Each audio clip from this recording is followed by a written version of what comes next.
കൊല്ലം തിരുമംഗലം ദേശീയപാതയിൽ തെന്മല 13 കണ്ണറ പാലത്തിന് സമീപം മാസങ്ങളായി തകർന്നു കിടക്കുന്ന ഇന്റർലോക്കിന്റെ നിർമ്മാണ പ്രവൃത്തികൾക്ക് തുടക്കമായി. എന്നാൽ മഴയത്താരംഭിച്ച നിർമ്മാണ പ്രവൃത്തികൾ കൊണ്ട് ആർക്കെങ്കിലും ഗുണമുണ്ടാകുമോ എന്ന ചോദ്യമാണ് വാഹനയാത്രികരും ജനങ്ങളും ഉയർത്തുന്നത്. മുൻപ് കനത്ത മഴയുടെ കാരണം പറഞ്ഞാണ് ബന്ധപ്പെട്ട വകുപ്പ് അധികൃതർ ഇവിടെ നിർമ്മാണ പ്രവൃത്തികൾ നീട്ടിക്കൊണ്ടുപോയത്.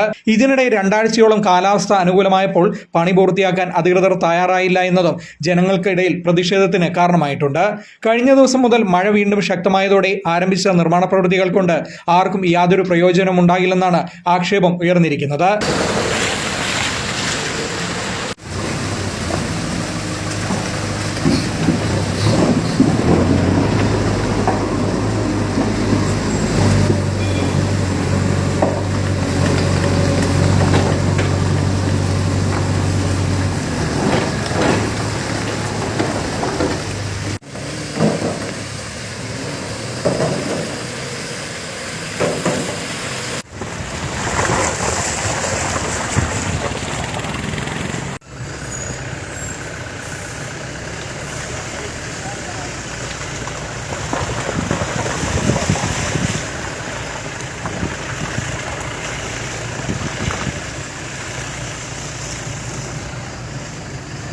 Fox TV news, Aryankavu.